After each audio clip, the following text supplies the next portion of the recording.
After 12, I'll be meeting a photographer whose new book is devoted to his sister, Kate Bush. You know, Kate Bush.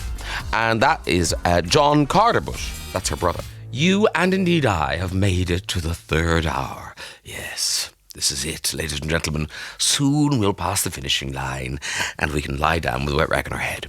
But now it's my next guest. We're getting through them today. He's an acclaimed photographer whose latest book is a collection of photos devoted to his sister. Her name is Kate and his name is John Carter Bush. And to get us in the mood, here's his photographic muse, Running Up That Hill. Running up that hill, introducing my guest, John Carter Bush, brother of said Kate. And he brings us a beautiful, beautiful book, Kate, Inside the Rainbow. It's a collection of rare and unseen photos of his sister Kate, and it's published by Little Brown. So this book, I mean, we were talking while your sister was singing, sorry Kate if you're listening, that your access is extraordinary because you were taking pictures before she was, you know, Kate Bush. Yeah, well, I started taking photographs when she was about 8. And then there was a break, I suppose, of about 10 years. And then I started taking photographs of her again, right up until 2011, I think, was the last session I had with her. So, yeah, I mean, that's a lot of time. There was a space during her teenage years, I didn't take many photographs because she didn't really like cameras pointing at her. I mean, most people are like that when they're in their teens.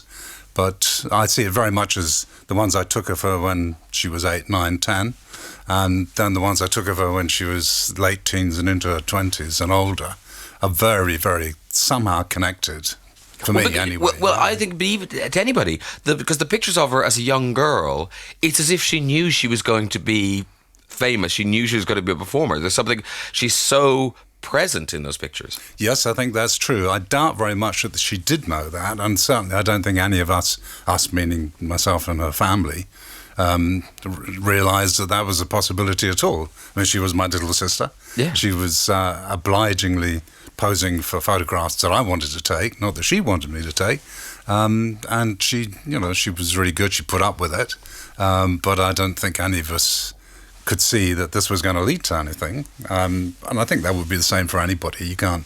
You really look at your little 8-year-old sister and think one day she's going to be a famous rock star. I mean, so famous. Well, yeah. And what's amazing is it's that thing of that she's able to just disappear, vanish from the world. And then when she comes back, everyone's like, no one's forgotten, everyone's right there, everyone's present waiting for her. It's extraordinary. I think this is true, but I think this because she's never pursued celebrity within its, you know, as an end in itself. She's a creative artist. She does a piece of work, she pushes that out, and that's what she projects, not herself in that sense. So, yeah, it's success but not celebrity, and I think that's why we don't hear about her at all in between albums. And you must have been partly responsible for that because you headed up her management team for many years, didn't you? Yeah. I mean, I think right from the beginning, when she started to get some control on her art, I mean, the first couple of years was very much involved with the record company's vision of what they saw her as an artist. But as she took more control, then the whole feeling of it's the art and not the person that is more important. And I think that has worked all the way through her career. And I think it's good in the terms of you can see that the art itself is enough. It doesn't really need a person behind it. And all those albums are still there. They're all in their own kind of space in the ether. And you can just go back. Yeah. Well, it's a bit like, I think, she reminds me in a way of David Bowie, in that she's always seems to be a persona. There's always some sort of mask or an element of performance in it. You're not just seeing Kate Bush sing a song.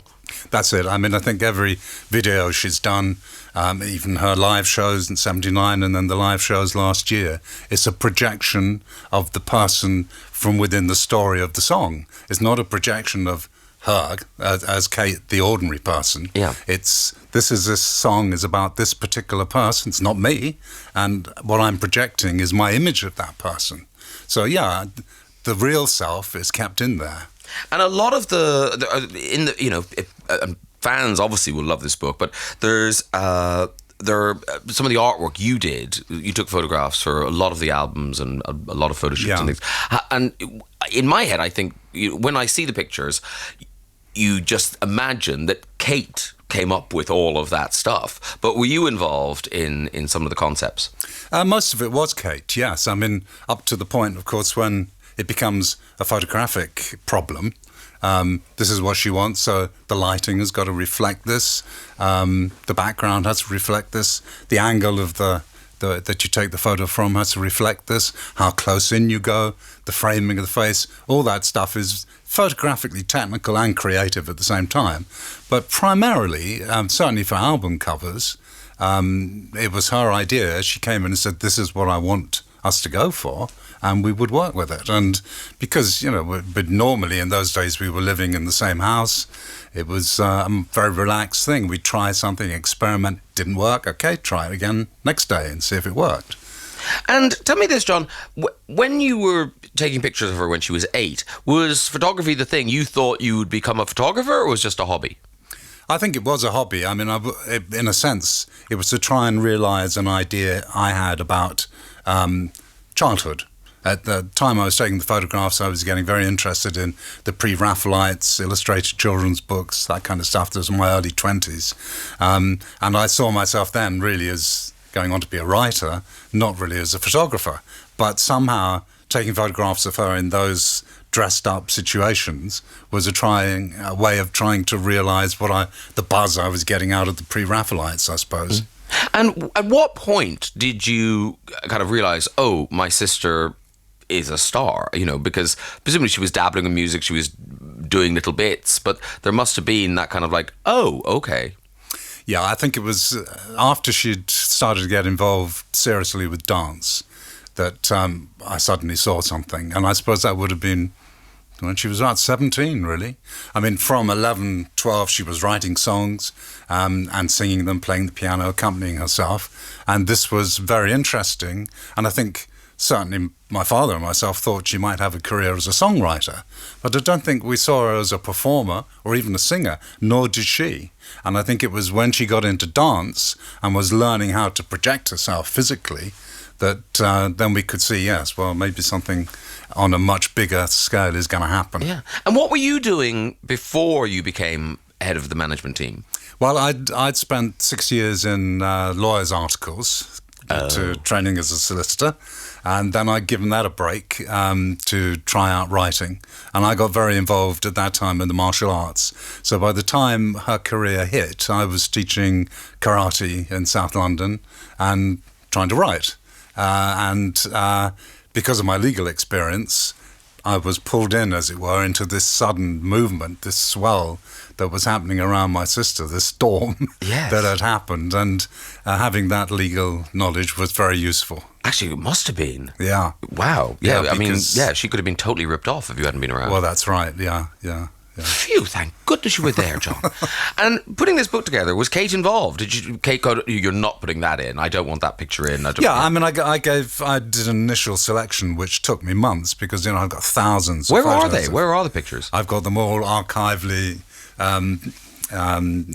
in filing cabinets. And I've had them obviously for years, and there are thousands of them.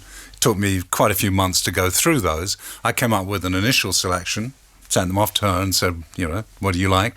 And then she came up with the final selection. I also sent her, because there's quite a lot of prose in there as well, because it's a little potted biography of us all. And I sent her that and said, well, what do you think of this? And her only reaction there was that I put down she got 9 O-levels. In fact, she pointed out she got 10. God is in the details. Yes, indeed. Listen, we're going to talk some more. We've got listeners' questions and things, but let's hear some more from your sister. What have you chosen? I've chosen Breathing. Any particular reason? I just think it's a really beautiful song. I mean, it's really politically loaded. It's really about the world. And as a piece of poetry, as opposed to a piece of music, I think it's just fantastic. A real treat.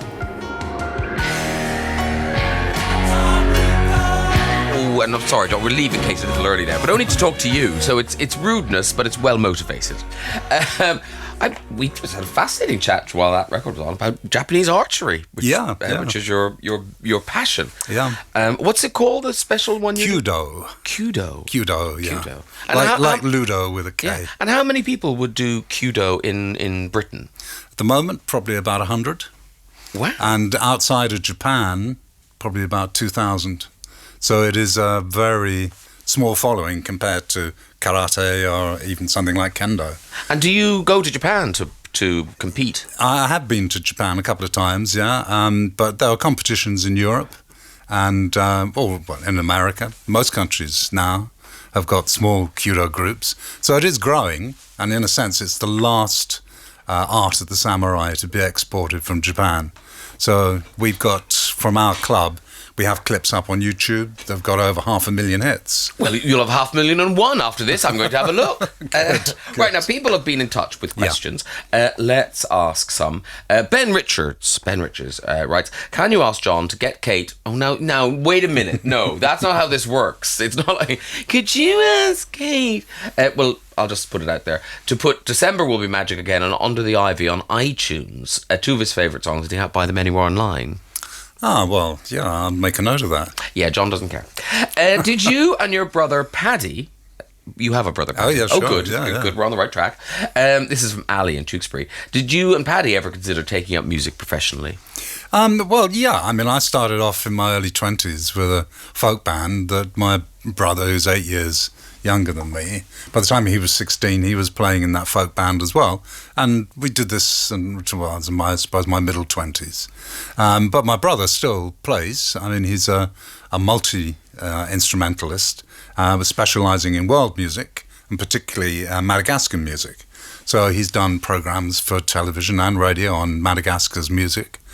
So yeah, he's a functioning musician. But you did do backing vocals, didn't you? Oh yeah, I did backing vocals on quite a lot of Kate's albums, yeah, and bits of narrative here and there, yeah. Odd voices poked in, a couple of poems. Vivian Bath, this is a very difficult question. Of all the pictures you've taken of Kate, which is your favourite? So yeah, now that is an interesting one. I think the cover for the Hounds of Love album, and the reason for that, it was a personal achievement in terms of colour and impact. So yeah, that's definitely my favourite. Yeah. Do you exhibit? Have you had exhibitions? No, because I'm not a professional photographer as such. When I was working with Kate, I was taking photographs for her. Yeah. I took photographs of a couple of other people, but there was no space to do it professionally because I was so involved. Yeah, but it's so extraordinary because those album covers are so iconic. I mean, they are world famous pieces of art in themselves. Yeah. Well, I think maybe it's because I never had an agent. This is what there you go. If anyone would like to sign him up. As a photographer, did you agree with your sister when she asked fans not to take photos during her comeback shows? And how surprised were you that nearly everyone complied? Kit in Birmingham. Yeah, I think that, that's a very personal thing from her point of view. And I was amazed that people did comply with the request to the extent that they did. Particularly the live shows last year. I mean, I don't think there's anything out there. There really isn't. And it's wonderful. Normally, every concert you go to, there's morons just filming the whole thing with a shake, and because the focus is so big, it shakes. I think this is an example of the extent to which Kate's fans really do love her. And, if she makes a request like that, they're going to be happy to comply. Yeah. What was the first camera you ever had, and do you still have and use it today? Molly in Orpington. The first camera I had was a Fuji Chrome half-frame camera, which meant you could, on a roll of 36 35mm shots, you could take 72 because it split each frame in half. So that was, a really cheaper way of taking photographs. I don't have that anymore, no. No, Molly. No, he doesn't.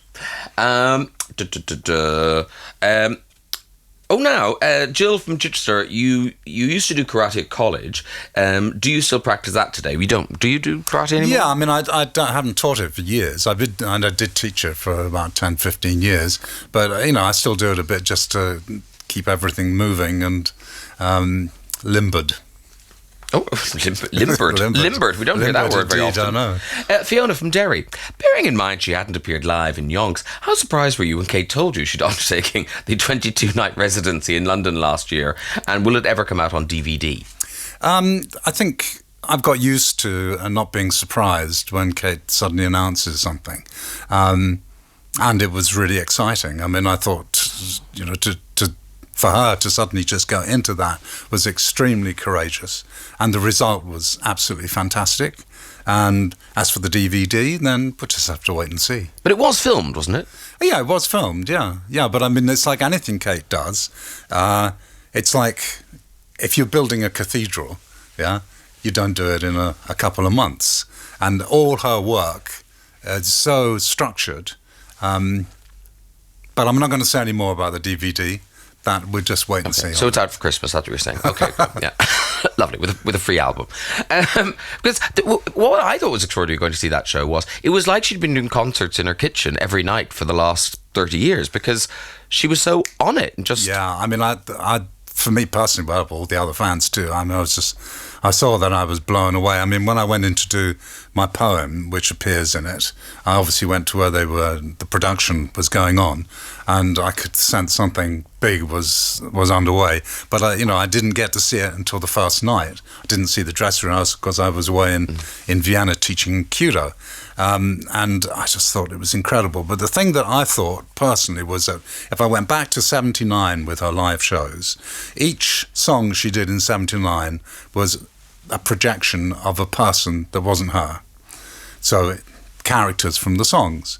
But with the shows last year, every song it was Kate. And I think this was wonderful, that now the whole world was actually warmth. This was Kate out there singing, not hiding behind something of another persona, like an actress. This was really, really her, and it was just incredible. It really was. John Carter Bush, it's been a real pleasure talking to you this morning. The book is Kate, Inside the Rainbow. It's a collection of rare and unseen photos. It's absolutely beautiful. Even if you don't buy it, go into a shop and flick through it. It's published by Little Brown, and it's in posh shops everywhere now. It's beautiful. Thank you so much for coming in to see us. Well, great. Thanks for letting me come in and talk to you. It's been really good.